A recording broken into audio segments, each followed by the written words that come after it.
Surinder? We are live now. Sorry. Okay, thanks for the warning. Right. Okay, so we're live Thursday afternoon, just after 5, and must be time for TPP. And we've got a really special guest. He's giggling away because he knows what's coming, right? So last week we had him on a show, and he was so good we had to get him back on. So I'm going to welcome back Mitesh from our brokerage. Our mortgage broker. Our mortgage broker, even better. They give you mortgages. Well, I think you might have to take over Rishi's job and give out more money to people. But listen, I'm going to stop talking, and I'm going to try and stop talking. I don't always succeed at that. I'm going to ask you about the money and let you get on with it. So, welcome back, Mitesh. Really interesting chat last week. Thank you. We're going to give you a whole program today. I might ask you some difficult questions at the end of it. And I know what your first question is going to be. Yes, we have enough 50p's. You can share the slides. So over to you. Thank you. Give me 1 second. Okay. So you can see my slides? Yes, we can. Great. Yeah. So as you can see, I work for our mortgage broker. We're a firm based in Bracknell with 8 advisors now. The firm started with just Akhil initially, the MD of the business, and then I joined him just 2 weeks before lockdown, and we're now a firm of 8 advisors. You've got my contact details, mobile number, email address, and our website as well, so you can check us out and see kind of the type of business we do, and also in terms of the other members of the team as well. Okay, with regards to looking at how the housing market has changed in terms of the market update.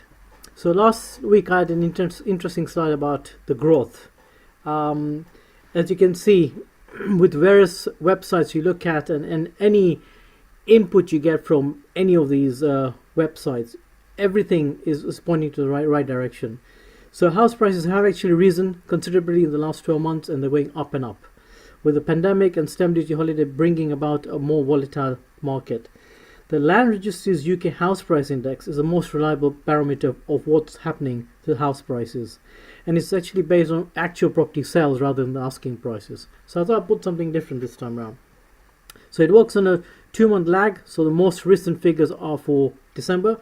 The Land Registry says that the average price of a property in the UK rose by 10.8% year on year in January to reach £273,762. So this is real figures based on completions. So let's move on. So how do the other house price indexes compare? There are several other property price indexes. The property portal Rightmove provides the most up-to-date figures, but they are based on asking prices set by sellers rather than confirmed sales. So Nationwide and Halifax also publish their own monthly data based on mortgage lending. So all 3 providers are currently reporting year-on-year price growth of between 10 and 13%. So you can see the figures based on Rightmove. Month-on-month change 1.7%, year-on-year change 10.4%, positive increase. Nationwide same 1.7%, 12.6% year-on-year change. Again, another positive increase.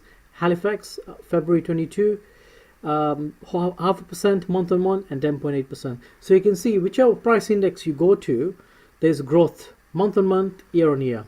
So everything's looking very positive in the housing marketing sector. So talked about the main guy, Rishi Sunak. So here we are, the spring statement. So what are the repercussions for the housing industry? So homeowners who want to install energy-saving materials in their residential properties will no longer have to pay taxes to the government. So that's what Rishi said on Wednesday. For the next 5 years, homeowners have materials like solar panels, heat pumps, or insulation installed will no longer pay the 5% VAT. They'll pay 0. And the last area that caught my eye, as energy costs rise, we know that energy efficiency will make a big difference to bills.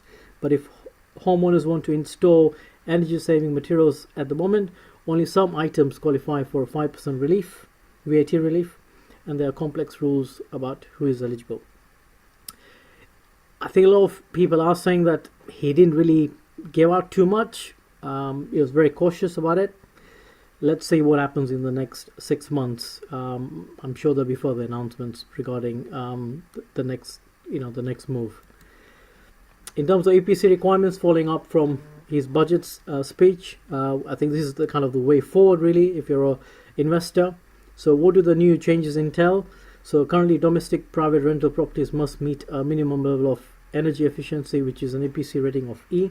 I can't emphasize enough on this area because 80-85% of business is all to do with clients looking at investing in properties. We've got lots of portfolio landlords that we help out on a day-to-day basis.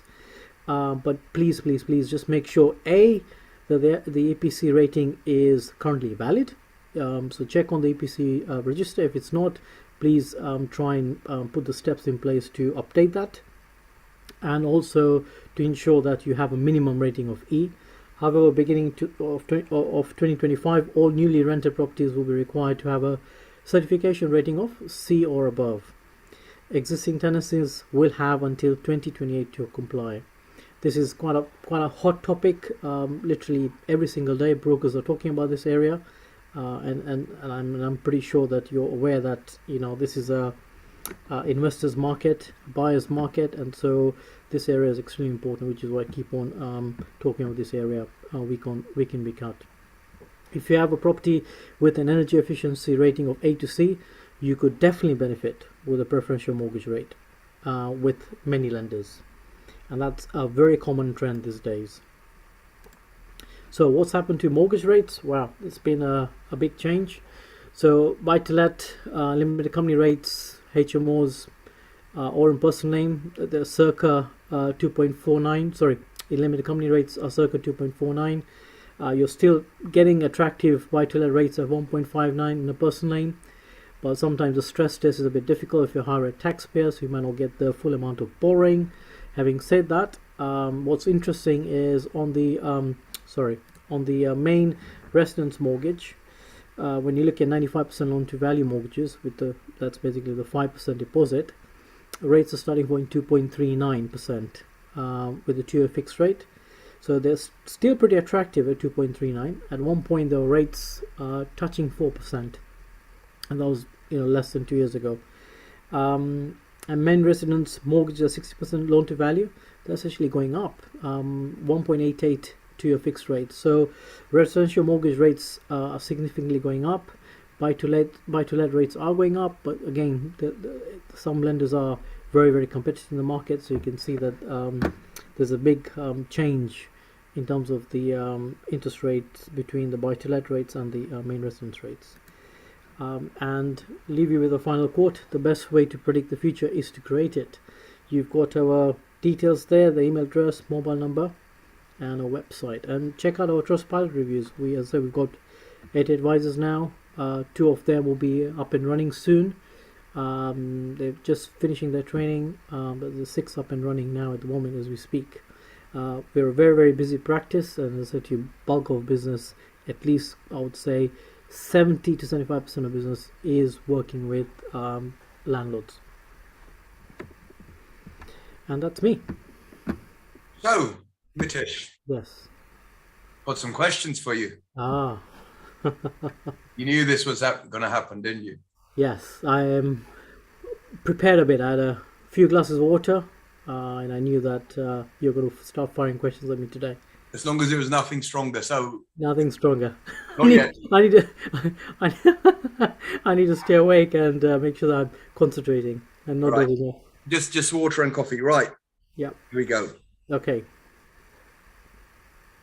This is an interesting question. Mm-hmm. What would I need to have, actually, for our viewers, put down your colouring pencils, get your writing stuff out, take some notes, because there's some interesting questions coming Mitish's way.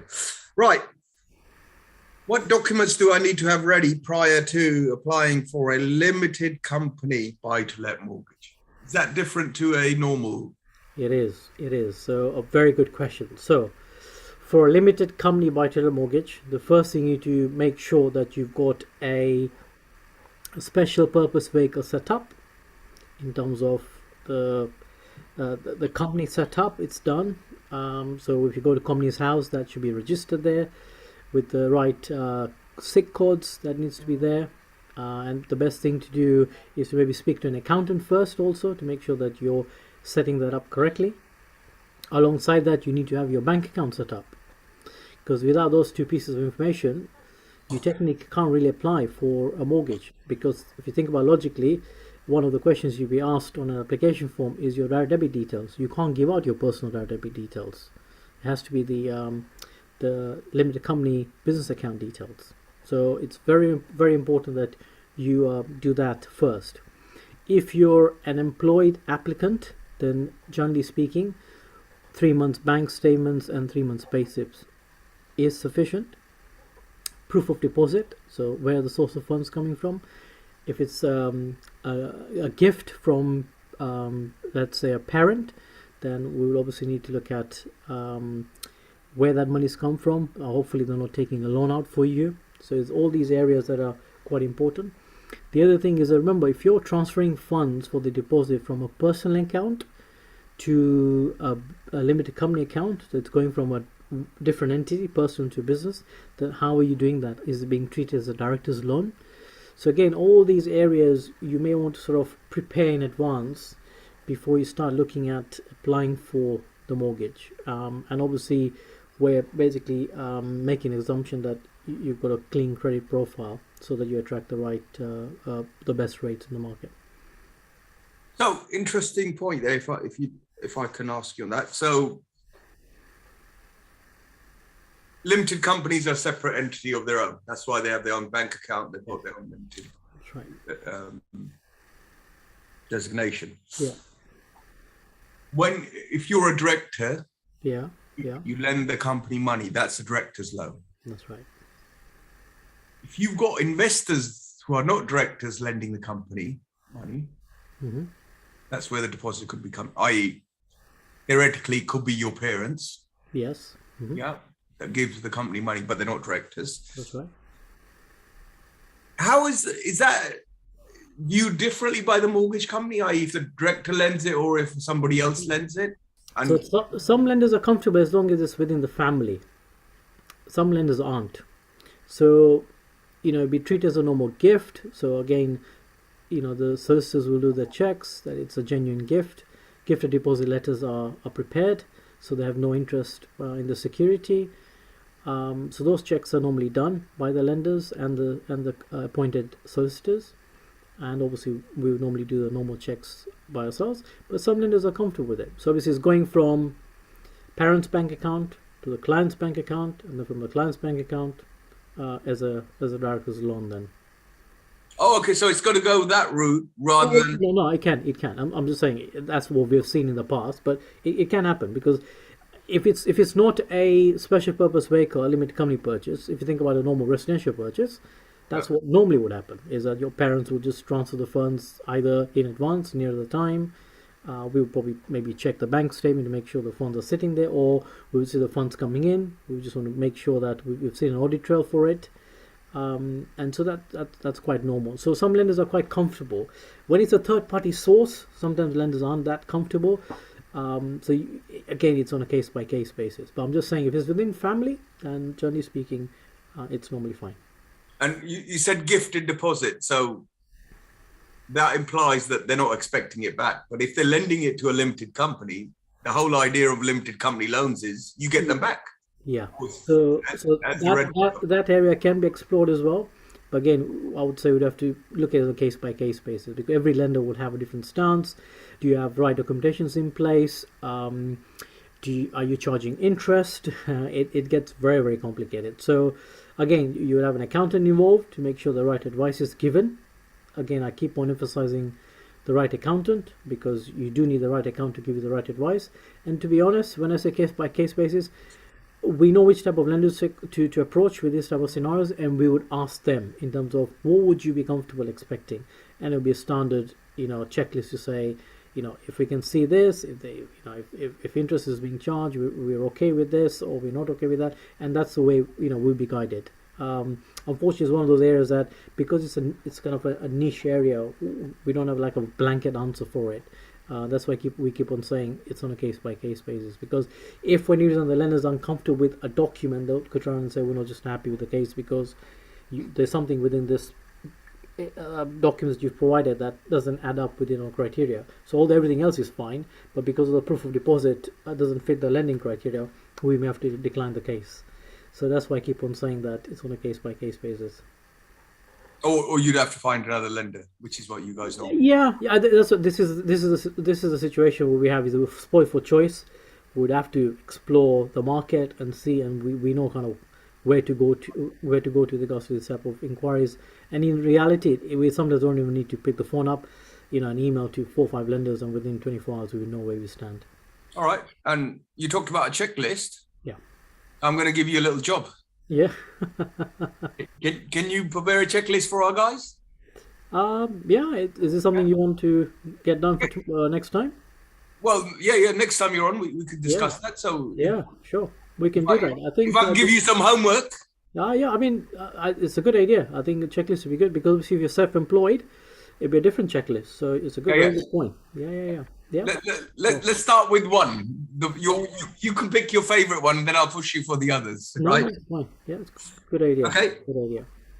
Why is it important to check your credit before applying for a mortgage? Is that a thing, or is that a rumor?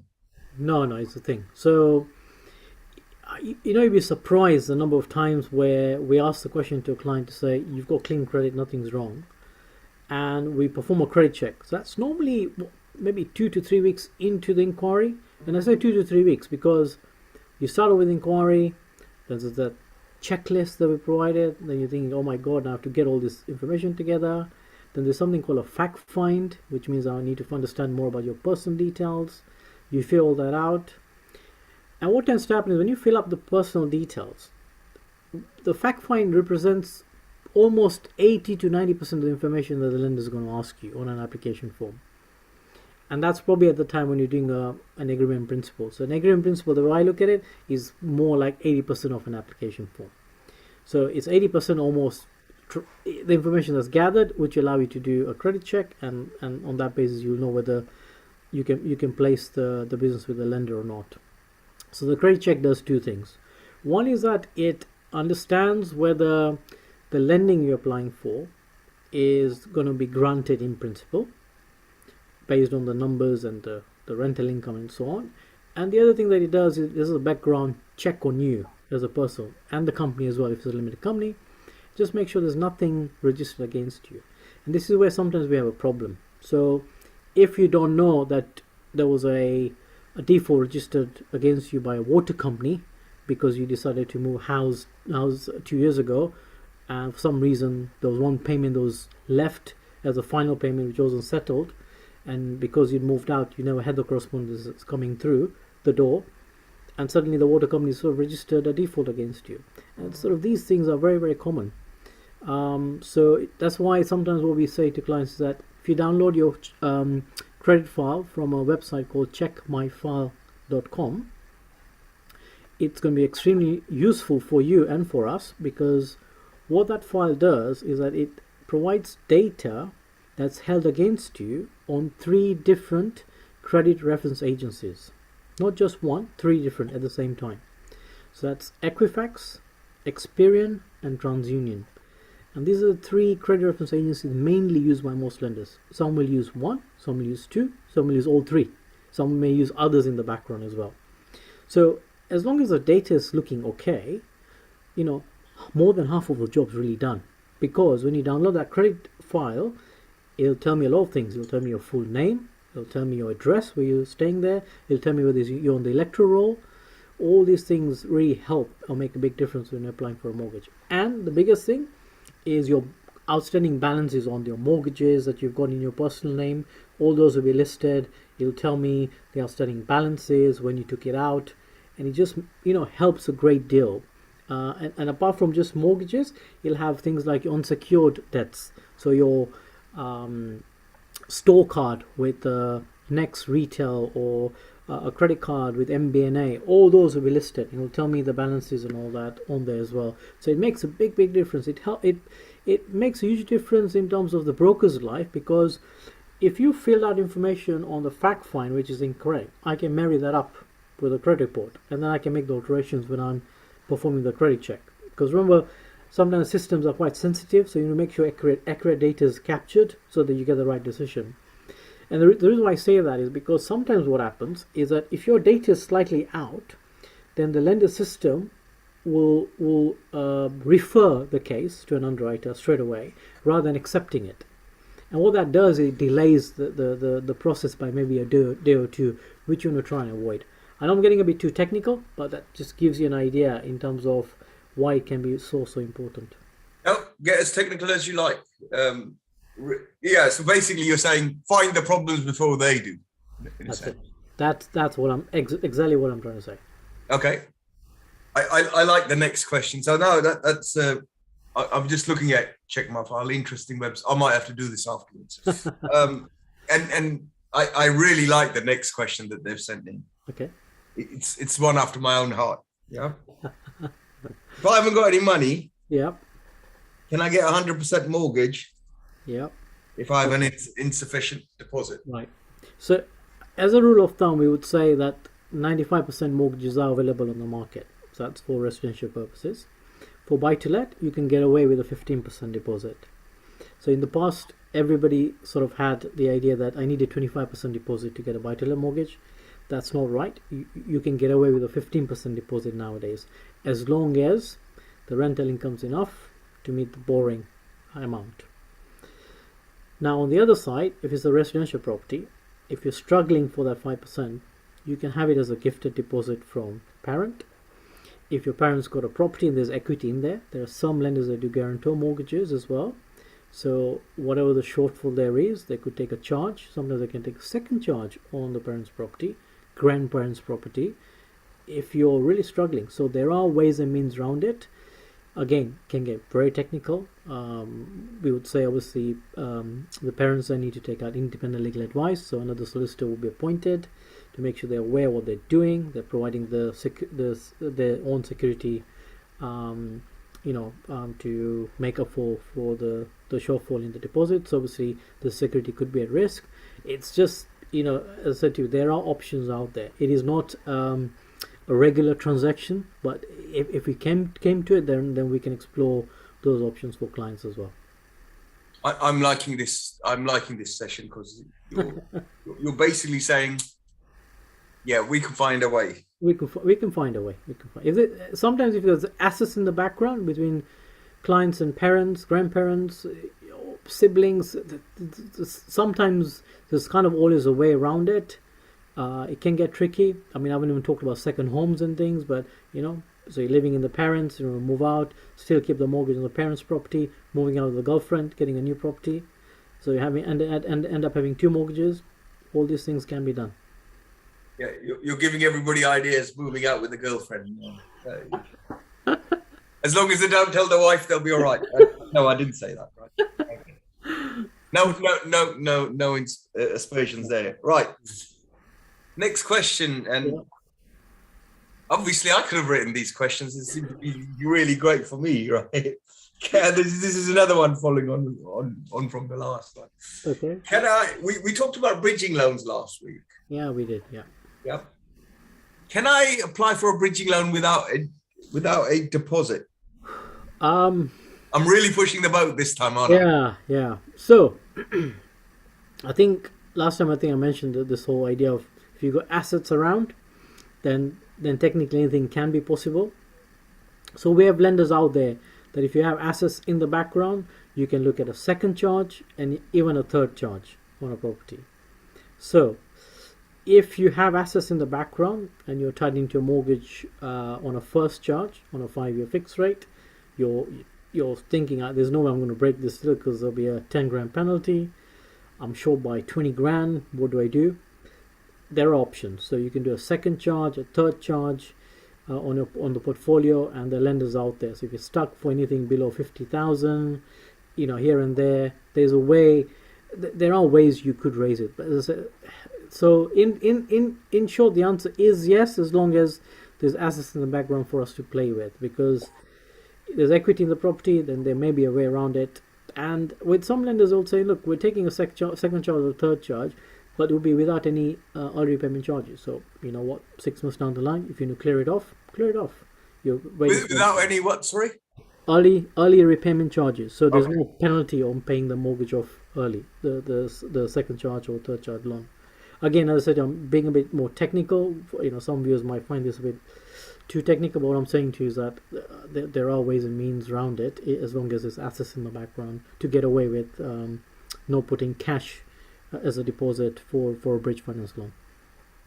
Yeah, so it's interesting that you mentioned that, particularly where you've got a fixed mortgage for 5 years, there's penalties to come out. This might be a strategy to get around that. What we would do is we would do a comparison. So we do a comparison, say, if we decided to remortgage the deal now on a first charge basis, what that means is we're breaking your existing deal with the existing lender. We're exploring an option to move your existing mortgage to a different lender with capital raising for the extra cash you need for the deposit to complete the bridge transaction. So it could be your main residence, for example.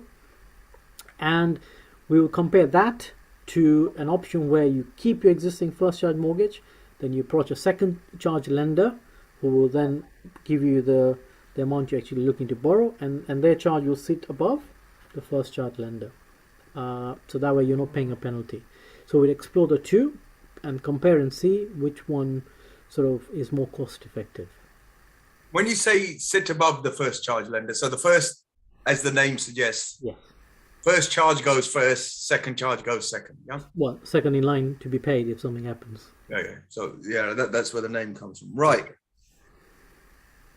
So far we've discussed limited companies, bridging loans. Mhm.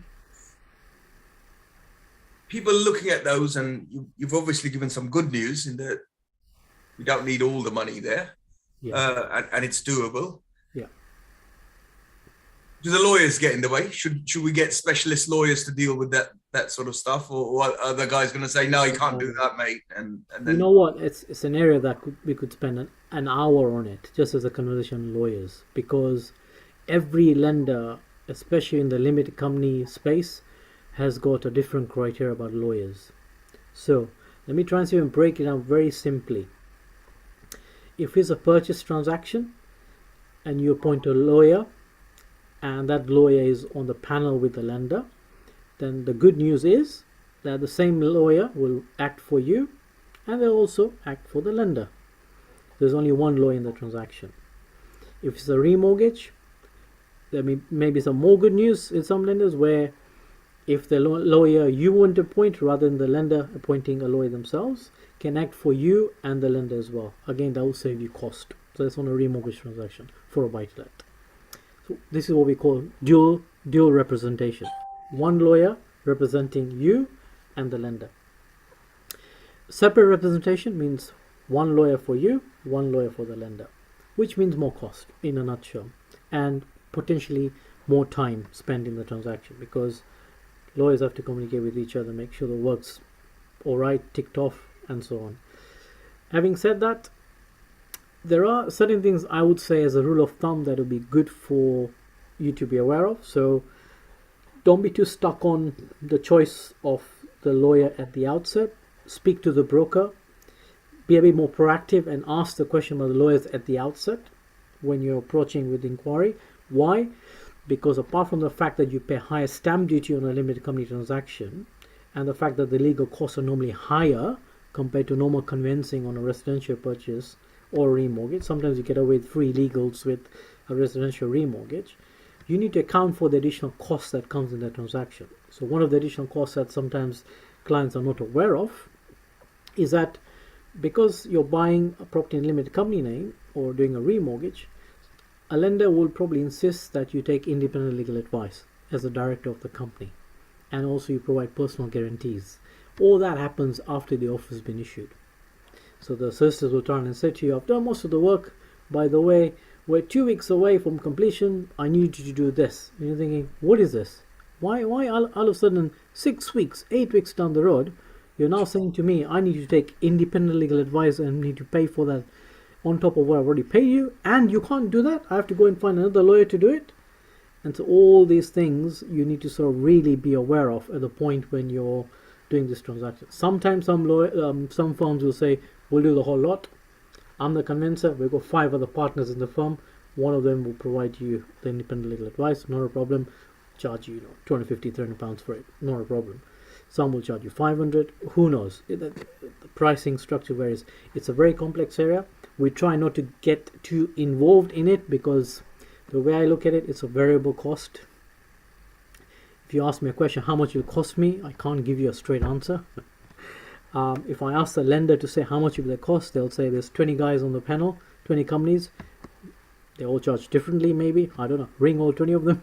So you need to basically be very careful in that area. So don't scare the viewers. What I'm saying is that you just have to prepare for it. So an experienced broker, can quite quickly tell you, these 4 or 5 companies I'm aware of they've been used regularly by lenders and our clients.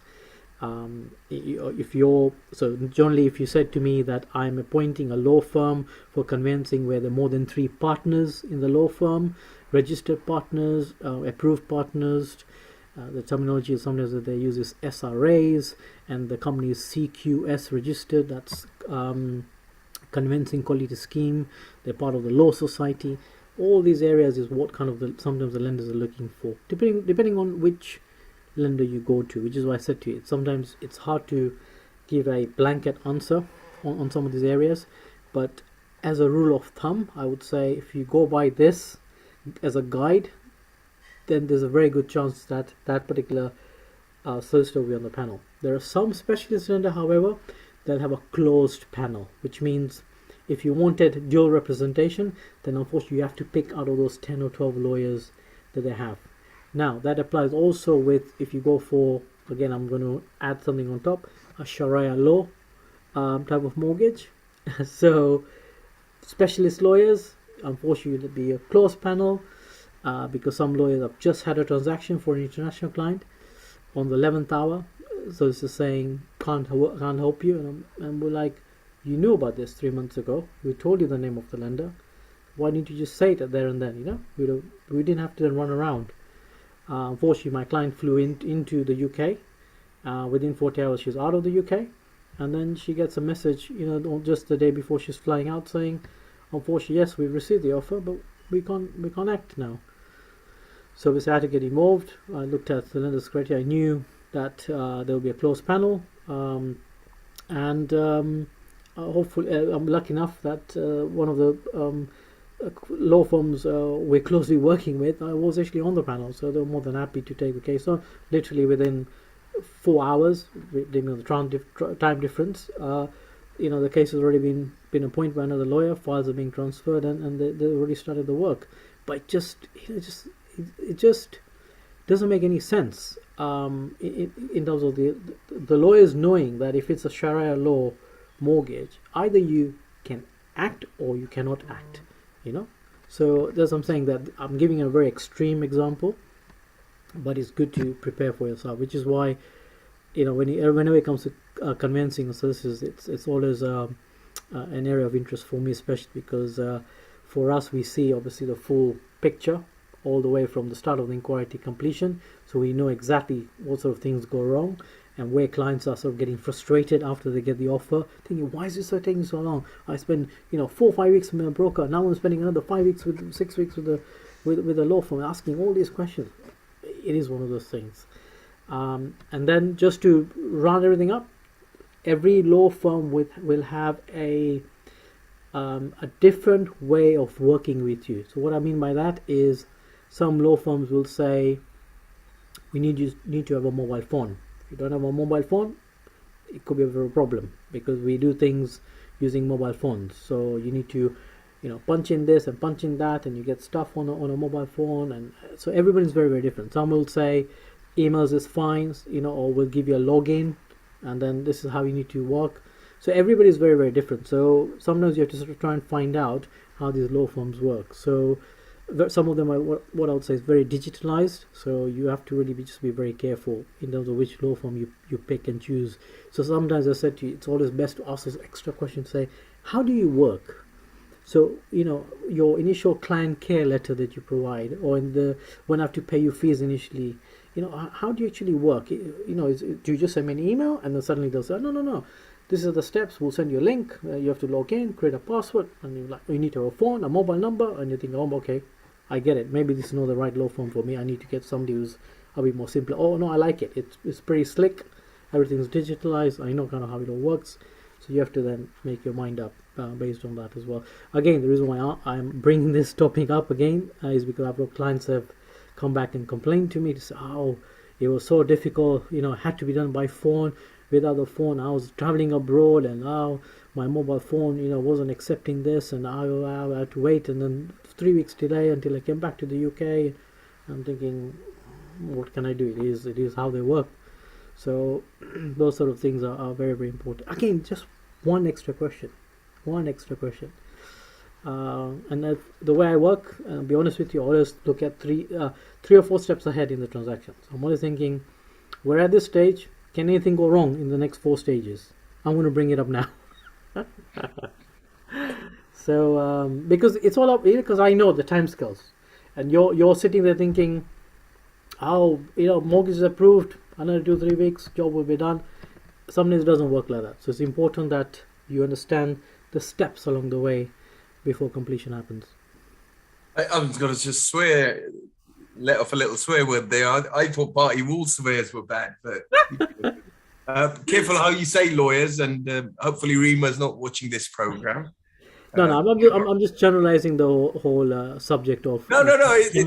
It's actually very, very interesting, and I think we might have to do a 40-minute program, but I won't give you an hour on that because I think what would be really, really good is for us to bring on some of the convincing solicitors we work with, and you really get to the nitty-gritty of the things that Look, I'd like to understand why the hell some of them have to work with a mobile and the others email, and they can't do both. But anyway, yeah. We're talking about normal convincing. You're going to bridge finance. Oh my God, it's like you have to have specialists as convincing solicitors. They really need to know what they're doing. Otherwise, bridge finance is a specialist area. So we should bring someone on and give them a double grilling because I think they deserve it. But don't tell them before we invite them. I think this year especially, things have kind of gone back to normal. Last year, they were really exhausted. The stamp duty deadline and all that. Oh my God. I mean, I see some of the stories up on LinkedIn and everywhere else and Google. People have left the industry. They couldn't take on the stress. It was just too much. So I totally I feel sorry for them. But I think this year things have gone back to normal. And you know what, they learned the lessons as well. So I would say, I think it would be a great idea. Again, it's educating, isn't it? It's educating. Yeah. Are we talking about lawyers, mortgage brokers, party wall surveyors, or YouTubers? Who's leaving the industry? Is it all? No. I was talking about the conveyancers, and some of them had enough. Like they were getting stressed about all these deadlines and unrealistic deadlines. I have to complete. Oh, I'm saving 10 grand on my stamp duty. It has to be 30th of June, or it has to be this date because of the stamp duty deadline and so on. So I think they were just a lot of sources were getting stressed. Yeah, watch the property space this year. Anyway, that's a different comment. Right? Okay, interesting question. Now, might have to do a law program. Bloody hell. Sorry, no swearing. If I buy a buy-to-let property in the background, in the background, can I still get 5 times on my residential purchase? If I've got a buy-to-let property in the background. Okay. I see where you're going with this. Okay.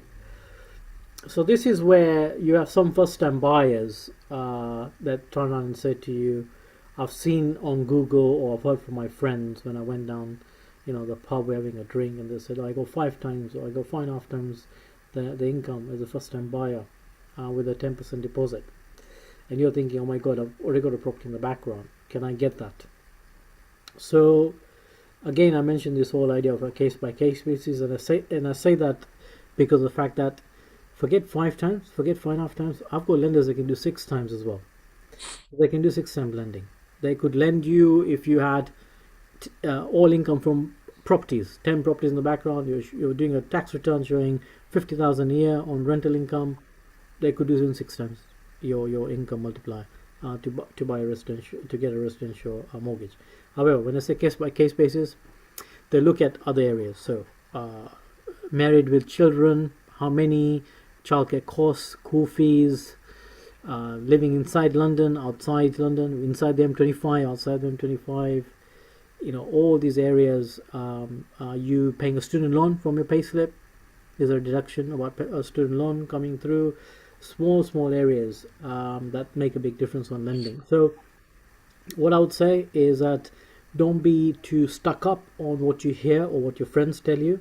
Approach brokers like ourselves who are very experienced in this. I've got 17 years in experience in industry, spent 8 years with HSBC, so I've got a lot of experience in the residential and buy-to-let sector as well. So we would, as I said to you, we would just explore the right type of lenders. There are not that many, I'll be honest with you. You could count them on your fingertips, literally, and they'll be able to tell you straight away whether the case fits or not. Again, give me 24-48 hours and normally you get a response, and you'll be able to find out whether this whole idea of 6 times is possible. Find out 6 times possible. Sometimes what happens is, I say to clients, you have to weigh out the difference between the additional lending that you want to get that 6 times, 5.5 times, or more than 5 times, to the interest rates that's being charged by the lender.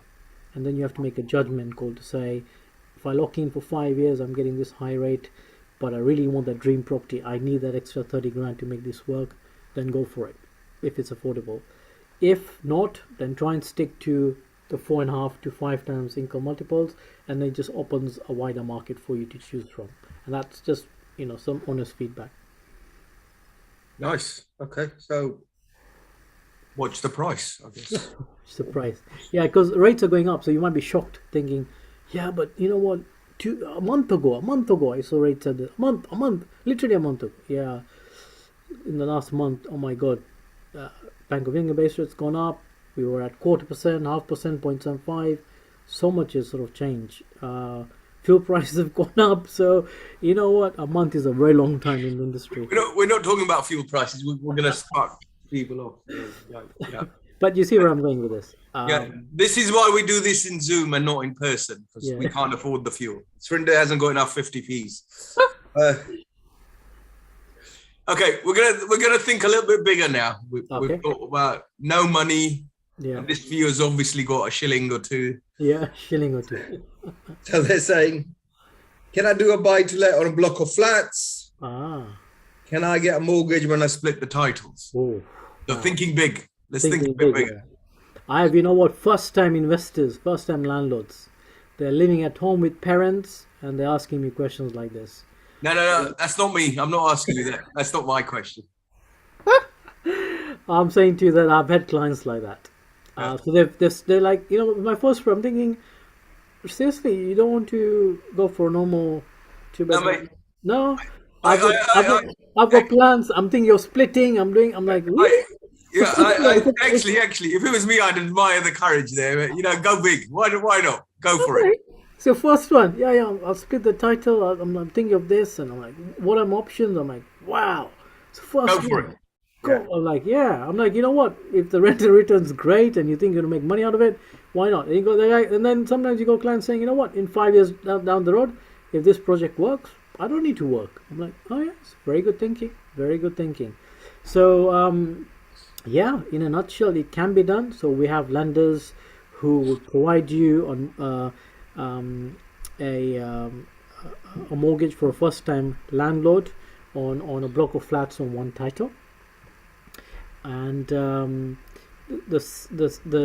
lenders out there that what they would do is that if you think you're splitting the title, then some lenders have a bridge finance arm as well, and so if the proposal is quite attractive, they could try and say, look, what you could do is do the bridge finance first, allow the split to take place, do whatever you need to do on the home. If you need to do some works, takes around 3-4 weeks maybe to do what you need to do. Maybe a lease to be in place, or lease extension maybe needs to be done if there was a leasehold property or whatever the scenario is. But when there's a title split that happens, you'd have to then probably apply for a bridge finance initially. It's a short-term finance, and then you repay the bridge, so you do a remortgage. And sometimes you can do that with the same lender, because they have a bridge finance arm and a buy-to-let arm, so they'll be able to assess a whole application for you at the outset, and then they'll turn and say, you know what, we can take the whole lot together, do the bridging, and then 2 months down the road, 3 months down the road, it doesn't matter how long it takes. Let's say wouldn't take that long anyway. So they'll give a facility maybe for 6 months and say, look, if it's going to be 2 months, that's fine, you can repay us after 2-3 months. Some lenders have a time period of 3 months. Some lenders have only 1 month for a bridge finance. So don't be too scared about all these 0.65, 0.75 interest rates per month, because technically you're not really paying that for the full duration. But bear one thing in mind, is that the lenders, if they're offering a facility for 6 months, normally they would normally retain what they would do is you normally pay the 6 months interest up front. So it's what we call not a service loan, but they'll retain the interest. And then once you repay the debt, then if it's a 6 month duration of the loan, they've taken 6 months of interest in advance. Then if you pay back in 3 months time, then they'll refund you the 3 months interest. So that's how normally the bridge finance lenders generally tend to work. But as I said, there are some bridge finance lenders that are happy then to look at your own service base. You turn and say, you know what, I'll actually pay you some money on a monthly basis. I've got a pot of funds sitting there, rather than doing this business of retaining the interest within the equity of the property. So there are various options available. So the reason why I mentioned about the fact that there are some lenders that have the bridge arm is purely on the basis of sometimes time saving and cost saving. Because if you're going to one lender that's offering the bridge finance, and then you're doing a remortgage to another lender, then obviously there'll be communication required around, show me what the bridge finance terms and conditions were. There's additional costs and solicitors involved on the remortgage transaction. So it's a new lender, they'll underwrite the whole case again in terms of understanding you as a client, or there's a portfolio in the background, reassess that. So you have to really sort of make a call on it, because bridge finance lenders these days are very competitive in terms of the interest rates they charge. So there might not be much in it. So you'd have to be careful. Maybe you have to look at the time element compared to the odd 0.1% difference in interest rates, on the bridge finance, whether it's worth doing that exercise. But if you're borrowing over £1 million, you think, for that 1.1%, I'm happy to go through the whole exercise again, then yeah, we'll approach the two lenders separately. But definitely possible. If you want to think big at the outset, yeah, we're here to help. We've got many clients this year and last year. They've gone big and they're reaping the benefits. And I would say, yeah, if you're courageous enough, bold enough, then we've got the right expertise to guide you. And obviously, we're guided by the lenders anyway. So we'll give you the information, and then you make a decision whether it's the right thing for you or not. Awesome. So just touching on that point about bridge and splitting titles. Yeah. Did I understand you right? So sometimes when you got people trying to convert houses into flats, yeah, would that sort of issue work on that project? Yeah. So you'd have to do sort of bridge finance, because if you try to borrow money from Barclays and you're saying to them, look, I'm going to now touch your security and make alterations to it, they might not be happy. So that's the reason why bridge finance have to come in, because it's the fact that you're altering the security. So the lender won't be happy with that. So that's why the bridge finance is in place, so that you can do all these complex works to it, break it up, build up 2 new properties, or convert as detached to 2 semi-detached, convert a house into 3-4 flats, whatever is that you're looking to do. Ground up, extension at the back, could be anything. You may want tenants to move out for 4 weeks because there's works to be done and all that, and then you may have an increased value after all the works have been done and it's been decorated to high spec. Maybe you've done ensuite bathrooms and all sorts, and so all these things may work in your favor. What we would say is generally that if you waited 6 months and after the project's finished, then 6 months normally is a good time frame, because when the value goes back in the market to value their property after 6 months, they could take the increased value of the property rather than doing straight from day one. When I say day one, literally 3-4 weeks down the road from completing the bridge you're trying to refinance. Some lenders might go for the price you've actually paid, plus maybe a bit of money you've spent on invoices on doing up the property. So it's always best, I would say, based on the scenarios I've had, is to wait for a 6 month period, allow the market to evolve. The price by that point would have increased based on the works you've done, and so when the value goes round, they'll base the valuation on the market value at that point rather than the price you've bought the property at. Right. I've got another brainwave. I think we should do a program on that as well. Yeah, we could do it if Akil's around as well. We do it as a joint thing as well. We've got per se various advisors in the practice have been through these scenarios. There are so many, I guess, we can touch on. We can maybe brainstorm a few we've had.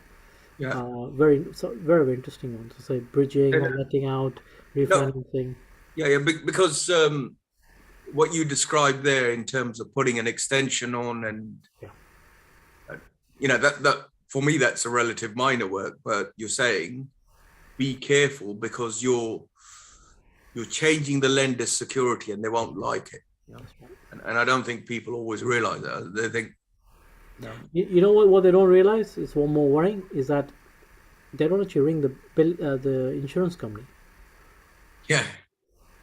So you should be checking with the insurance company, because you're altering the security. You shouldn't be checking to say, I'm doing this, or I'm putting tenants in. I used to live in this property. Have I got the right insurance? Yeah. I've seen clients that sometimes forget to change the insurance. So you're just about to let out the property and you've forgotten to inform the insurance company that it's going as a buy-to-let. Yeah, that's not good for anyone. It's important to make sure all those areas are covered. Then again, if you've got a good convincing solicitor, all these areas are covered within the legal pack. There'll be sections on there where they'll tell you to make sure all these areas are sorted out. I mean, I know with some of the bridge finance cases we've done, the way they require you to set up the building insurance is in a very particular way, and I've had cases where there's been delay because of the building insurance not be set up in the right way, or in the right name, or making sure that there's an interest by this lender, and now they've noted the interest. Sometimes the bridge lender will say, you've not done it properly, go back to the insurance company and sort it out properly. So but that's for your own protection, right? Okay, I think we actually covered this one, but what is a second charge mortgage? So we've covered that. Yeah, we covered that. I think this will be the last one, and then I'll ask Surinder if he's got any. Yeah, sure. Can I get a mortgage to buy land with or without planning? And can I also get development finance? This is my first project. Bloody hell! This is another viewer who's going for it big time. Yeah. Wow. Okay. So the bridging market at the moment is very active, and there are lenders out there that are happy to lend. So we've got many bridge finance lenders that have approached us and said, if you've got a piece of land with or without planning, probably up to 40-50% lending is possible on that. So it is possible. And then you need to look at specialist finance lenders that look at development finance. And I would say, as a rule of thumb, if you work on around 65% to the end value, the gross domestic value of the project, what its end value is, then you're there and thereabouts. So you'd have to have some money around, obviously, to do up the works or in terms of the cost of works. Make sure you've got a good schedule of work, so you're not, even if you're being conservative, the lender's going to look at the cost of works and probably add a 10-15% markup on top to ensure that you're not being economical with your figures. And at the same time, we still also have lenders out there where like we talk about the second charge scenario, where if you're struggling with an extra 10% to finish off the works or whatever, they'll come and try and do that additional charge behind the first lender on this finance, and maybe give you that extra 10% on a high rate. So there are ways and means around it. Again, if you got then assets in the background for that extra 10-15%, we could look at the second charge options to do that. Maybe you've got a residential home where you're thinking, I'll get a cheaper rate, there's plenty of equity, let's raise an extra 50 grand off that. Once the project's finished, I'll repay that debt quite quickly. Could be an 18-month development finance project. If you know you've got the returns there, you could come to us and we can look at arranging all these sorts of finance. I'll tell you one interesting story when we finish at that. My last client that I worked with a year ago was let down by a bridge finance lender during lockdown.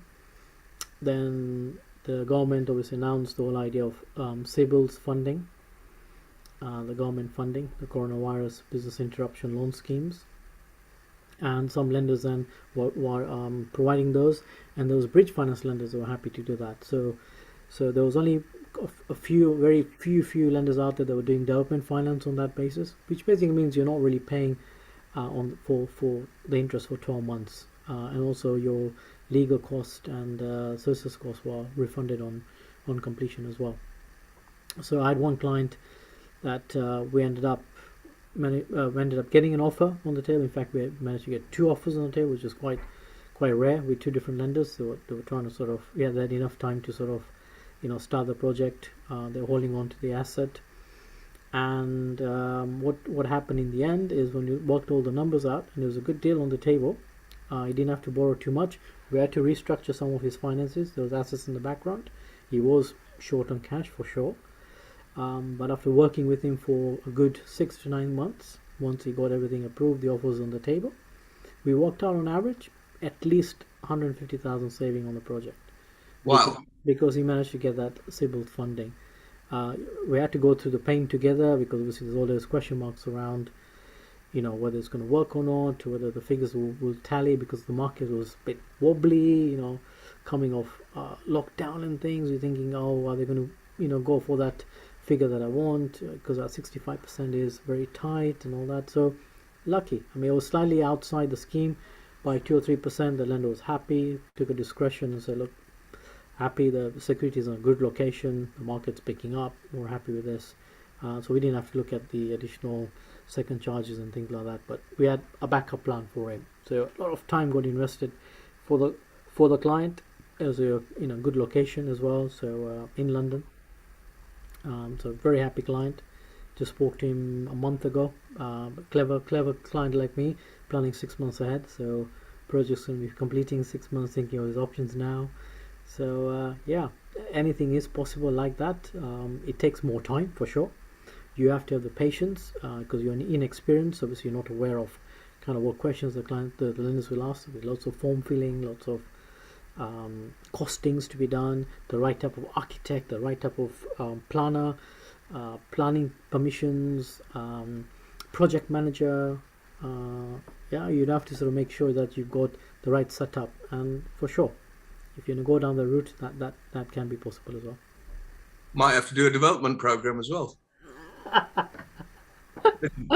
I think I've run out of my 50p's. I've run out of ink, and I've run out of and the shillings as well. The shillings are later on, aren't they? Don't worry about those. Surinder's come back on. Surinder, have you got questions? No, it's been comprehensively covered by yourself, and Mitesh, I'm quite happy with it. So no fishing questions today then? There is no fish around today. We're not having it's good weather, so they're gone hiding. Hang on. We're not talking about fish that we capture and we can't eat today. Yeah. Thank God for that. That makes a change. No, I thought you were going to bring these fish back again, though. The fish can rest in peace. Yeah, it's been a great day, and I'm really glad that the questions are so varied and in depth, and right. We've covered a lot of ground. So this has been quite a good program. We should. Okay, right. Just to recap, your homework is you're going to do some sort of checklist. Yeah. And then we're going to work out when we can do a bridging program and a development program. Could do, I think- and get maybe a convincing lawyer involved. I think it'd be brilliant. All right. I think, the less lawyers, the better, but we might have to swallow that. What do you think, Surinder? We might have to swallow that bitter pill because they seem to get everywhere, don't they? Don't tell Reema. She'll kill me. I'm sure you've got plenty in your community that are convincing lawyers. Oh, man. Look, I got into this. I'll tell you a little story. Well, why not? I don't do these things, but I got hooked into a property developer I think you will know, right? Right.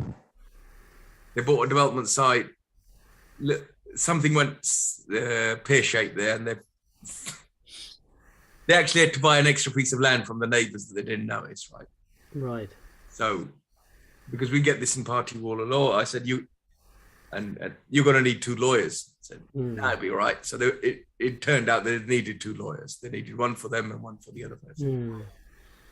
So, this story's been going on forever and a day, and I don't go back and ask them if they've done it yet, because every time it's no.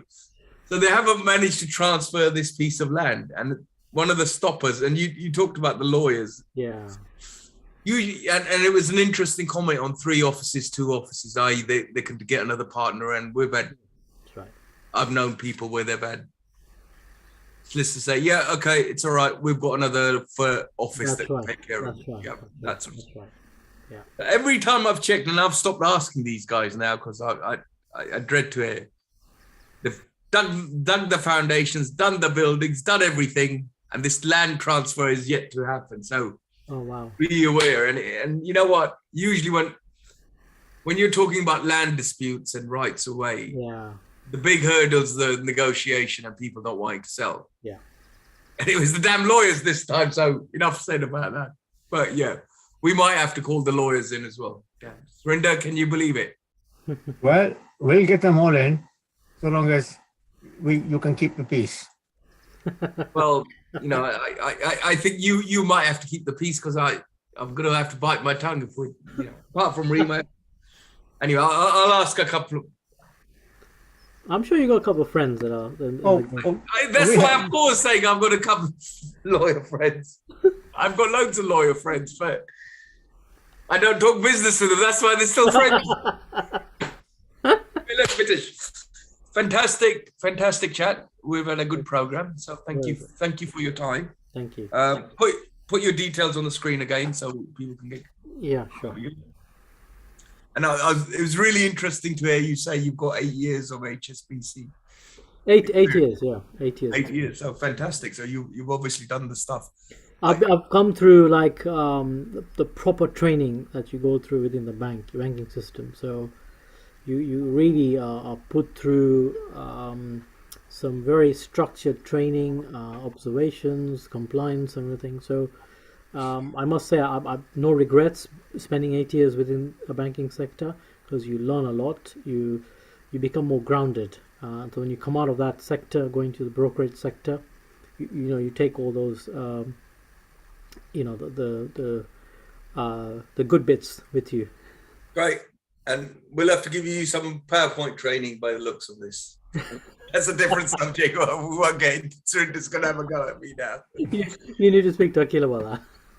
Well, yeah, we'll have to give a vote. But yeah, I have a particular Bugbear. Sorry?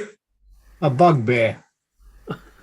Yeah. That's one way. Look, Mitesh, thank you very much. So thanks for being on. Don't forget your homework.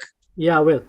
Check this. And let's get those 2 other programs on the way. So we want to help as many people as we can. Yeah. So look, hope you enjoyed that show. It's a little bit different. I think it was very useful for everybody doing development, bridging, guys trying to buy stuff with no money. Yeah. Guys trying to really go for it big time on their first deal, as Mitesh said. Why buy one house? Just buy the damn block and split it. And all these people trying to do it with no money. Yeah. Kudos to you, all you guys. Thank you, Mitesh. Thank you, Surinder. And that's it. We'll see everybody next Thursday. That's right. And we'll have another surprise guest. We're not going to name our guests anymore. We're going to keep them as surprises. Mitesh, thank you very much. And I look forward to your checklist. That's your homework. Definitely. I look forward to doing the other 2 programs with you. Sure. Why not? Okay, cheers. Bye. Cheers. Thank you. Thanks, Mitesh. Thanks. Thank you. Thanks, Dale. Bye-bye. See you soon. Bye.